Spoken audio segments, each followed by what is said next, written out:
Buenas, a continuación se presentará el tercer parcial de Ingeniería Económica. Este trabajo se realizó por el grupo conformado Álvaro Leones, Nicole Solano y mi persona Michelle Suárez, estudiantes del programa de Ingeniería Civil de la Universidad de Cartagena.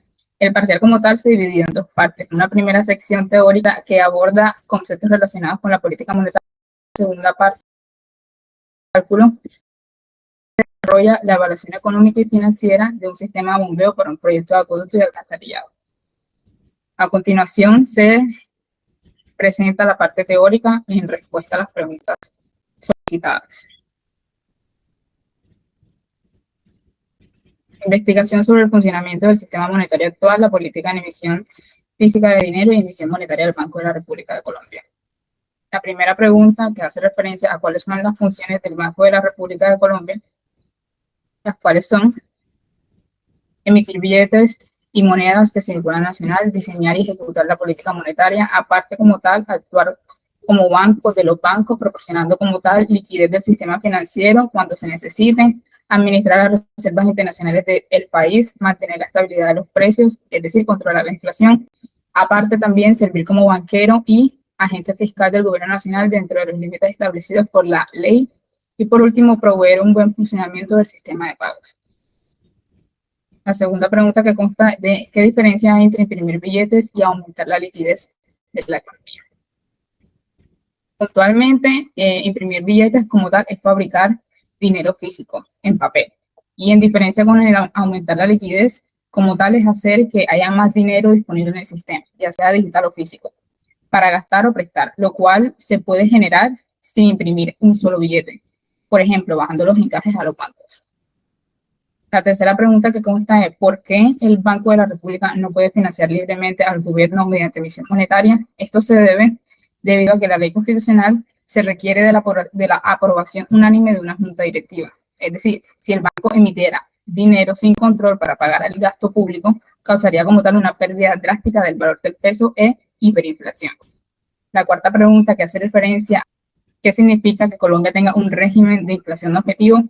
Esto puntualmente significa que el banco trabaja para alcanzar como tal una meta fija de inflación que ya sea el 3% anual, con un margen entre 2% y 4%. Toda su estrategia económica se ajusta para poder hacer que los precios se mantengan cerca de esas cifras.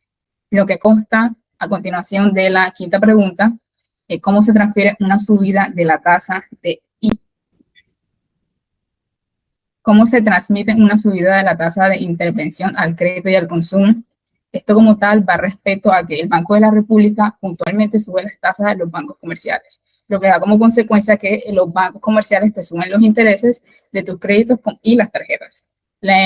También hace referencia a que los agentes frenan el consumo y prefieren como tal ahorrar. Y a su vez, al haber menos compradores, los negocios bajan como tal sus precios o los congelan, reduciendo puntualmente la inflación. A continuación, lo que respecta a la sexta pregunta, la inflación afecta por igual a trabajadores, empresarios, bancos, productores y acreedores como tal. Perjudica a quienes, a los trabajadores, debido a que su sueldo rinde menos, y a los acreedores, ya que el dinero que prestan pierde valor al ser devuelto. Y a quienes beneficia puntualmente como tal, vendría siendo a los deudores con tasas fijas, debido a que su deuda como tal se licua y vale menos en términos reales, por así decirlo. Y los empresarios que logran subir como tal puntualmente sus precios por encima de los costos. Ahora, siguiendo con la parte investigativa, respondemos la siguiente pregunta, que es: ¿qué relación existe entre política monetaria, costo de deuda e ingeniería económica? Para responder esta pregunta, principalmente tenemos que saber los conceptos sobre políticas monetarias, costo de deuda e ingeniería económica. La política monetaria básicamente es el conjunto de acciones que lleva a cabo un banco con el fin de velar por la capacidad adquisitiva de la moneda. El costo de la deuda es el interés total que paga una empresa para financiar sus operaciones mediante fondos prestados, mediante préstamos. Y la ingeniería económica es la parte de la ingeniería que se encarga de estimar, evaluar los resultados económicos de un proyecto. Entonces, la relación que existe entre estas es que la política monetaria influye en el costo de la deuda de las empresas. Con este costo, la ingeniería económica evalúa los proyectos y define las estrategias de financiamiento. Y además determina si lo siguiente es rentable o no. Ahora, ¿qué riesgos tendría una política de emisión monetaria excesiva y qué riesgos tendría una política monetaria demasiado restrictiva? Una política de emisión excesiva puede generar inflación cuando la economía ya opera al límite de su capacidad productiva y hay un exceso de demanda. Pero el problema no es la emisión, sino el uso que se le da al dinero. Con una política monetaria demasiado restrictiva se puede disminuir la actividad económica a reducir la cantidad de dinero en circulación y reducir el acceso al crédito. Por lo tanto, la política de emisión no puede ser ni excesiva ni demasiado restrictiva. Debe haber un equilibrio entre ambas para controlar la inflación y tener un equilibrio económico. Ahora, ¿la emisión física de billetes necesariamente produce inflación? Teniendo en cuenta un artículo que se llama La maquinita de imprimir billetes es la única responsable de la inflación de la revista Anfibia, esto ocurre principalmente cuando la economía ya está operando al máximo de su capacidad y no puede aumentar la producción para responder una mayor demanda. Por lo tanto, no es necesario que se impriman más billetes para generar una inflación. ¿Qué papel cumple la confianza en el sistema monetario actual? Bueno, basándose también en un artículo de Serrano Garrett, la confianza es la clave en el sistema monetario actual, ya que es lo que hace que las personas acepten y usen el dinero para pagar. Como la moneda pues no tiene un valor propio, esta depende de la confianza de las instituciones y de las políticas económicas que la respaldan. Y cuando esa confianza se mantiene, el sistema pues funciona bien, pero si se pierde, la moneda puede perder valor y puede dejar de ser aceptada con normalidad. Bien, ahora pasamos a una evaluación económica y financiera para la operación de un sistema de acueducto y alcantarillado. Para lo siguiente, nos basamos en las consideraciones, las cuales son proyectar los costos en precios constantes y precios corrientes, estimar el costo de la deuda, realizar una evaluación económica y analizar por lo menos 3 escenarios de proyección de costos y beneficios. De la bomba que vamos a utilizar para nuestro sistema de bombeo tenemos lo siguiente. La eficiencia de la bomba es del 75%, cuenta con una potencia eléctrica de 34,26, va a operar 4.380 horas al año, cuenta con un consumo energético de 12.507 kilowatts horas mes. Bueno, la marca de la bomba es Fly, tiene un precio de 52.520.000 y como datos hidráulicos tenemos lo siguiente. Contamos con un caudal de diseño de 0,0592 metros cúbicos por segundo. Tenemos un volumen anual de bombeo de 933.465 metros cúbicos por año y un volumen mensual bombeado de 77.788 metros cúbicos mes. Dentro de los datos del proyecto encontramos lo que vendría siendo las inversiones que se necesitan hacerse para que este pueda funcionar. Contamos con una inversión inicial de 113.536.545. Esto está conformada por el precio de la bomba, el precio de la tubería, los accesorios adicionales y el costo de montaje. Ahora, pasamos a lo que vendría siendo el análisis del costo de la deuda o WACC. Para esto nos basamos en las tasas suministradas por diferentes bancos. Esta información la encontramos en la página de la Superintendencia. El Banco de Occidente, para proyectos relacionados o parecidos al nuestro, ofrece una tasa de 15,60% efectiva anual. El Banco Oldex ofrece una tasa de 18,54% efectiva anual y Banco Bogotá 27% efectiva anual. Podemos darnos cuenta de que el Banco de Occidente puede suministrarnos el dinero necesario para cubrir nuestra inversión inicial.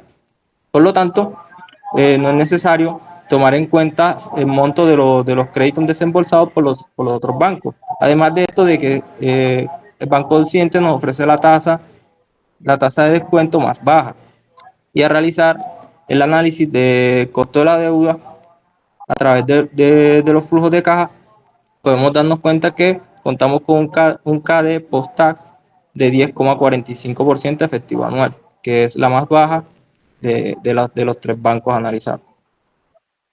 Ahora, pasamos a realizar un análisis de la tasa de crecimiento de las tarifas, en este caso para las tarifas suministradas por Afinia, el cual nos ofrece que para el año 2020 tiene un valor unitario de 553 kilowatts, para el año 2021 de 594 y así sucesivamente. Cada una de estas cuenta con una tasa de crecimiento anual. Ahora analizaremos el efecto de la inflación. Para analizar el efecto de la inflación tenemos que basarnos en una serie de hechos o sucesos ocurridos. Dentro de esto tenemos lo que son crisis de empresas tecnológicas, atentados, crisis financiera, recuperación económica, entre otros. A partir de esto planteamos distintos escenarios. Tenemos un escenario optimista, un escenario normal y un escenario pesimista. Para el escenario optimista obtuvimos una tasa de inflación de 3,20%, para el normal de 4,80% y para el pesimista de 6%. Todo esto en base a una inflación inicial. Dentro de las tarifas mínimas de bombeo encontramos de que para el escenario optimista se obtuvo una tarifa de 216,60, para el escenario normal de 253,11 y para el escenario pesimista de 328,60. Bien, realizamos una proyección de la inflación. Para esta proyección asumimos que para el escenario optimista esta se reducía en un 2% anual hasta llegar a los 3,20%, que es donde ya esta por así decirlo, donde ya esta deja de crecer y se regula. Mientras que para el escenario normal asumimos que esta tasa va aumentando 2% anual hasta llegar a los 4,80% que habíamos planteado al inicio. Para el escenario pesimista asumimos de que esto aumentaba un 5% anual. Bien, las tasas de crecimiento de la tarifa fueron definidas mediante el análisis de los escenarios con el propósito de evaluar la sensibilidad del proyecto frente a diferentes condiciones económicas y del mercado energético. Bueno, ahora pasamos a lo que es la proyección de la tarifa de energía. Para esta tarifa de energía, para esta proyección, también nos basamos en tres escenarios: escenario optimista, escenario normal y escenario pesimista. Para el escenario optimista planteamos una tasa de crecimiento de 5%, para el escenario normal una tasa de crecimiento de 8,34%, que fue la calculada, y para el escenario pesimista una tasa de crecimiento de 12%. Ahora pasamos a lo que es la tarifa de mantenimiento. Para la tarifa de mantenimiento planteamos de que esta era el 1% del CAPEX. Por lo tanto, se obtuvo una tasa de crecimiento, una tarifa de mantenimiento de 93.613. En este caso estamos realizando un análisis constante, por lo tanto la tarifa se mantiene igual durante todos los periodos. Ahora analizamos el escenario normal para esta tarifa de mantenimiento. En este caso podemos observar que es igual a la constante, ya que no varía en ninguno de los años. Para el escenario pesimista igual. Y realizando ahora sí un análisis corriente para la tarifa de bombeo, obtenemos de que esta va a variar en función de la inflación. Realizamos la tabla para la variación constante del precio de la tarifa de bombeo. Esta se mantiene igual durante todos los periodos. Y pasamos a realizar el análisis económico. Podemos observar que los flujos de caja se mantienen iguales en los tres casos cuando contamos con una tarifa constante. Y básicamente esto consiste en expresar todos los costos e ingresos del proyecto, eliminando el efecto de la inflación. Bueno, para finalmente responder la pregunta de cuál era la tarifa mínima que se debía cobrar para el bombeo para que éste generara valor al proyecto, hicimos lo siguiente: planteamos el cálculo del BPN, el valor más obtuvimos el valor más cercano a cero, y de esta manera se obtuvo la tarifa mínima que se debería cobrar para que este proyecto generara valor. Podemos observar que para precios constantes se obtuvo una tarifa mínima de 196,13 para los corrientes, en el escenario optimista de 2,16, para el escenario normal de 2,53, para el escenario pesimista de 3,28. Esta diferencia ocurre porque el análisis con precios corrientes se incorpora el efecto de la inflación y el incremento esperado de los costos de operación, de mantenimiento e inversión a lo largo del tiempo. En cambio, los precios constantes mantienen los valores en términos de un mismo año base, sin considerar variaciones inflacionarias. Gracias.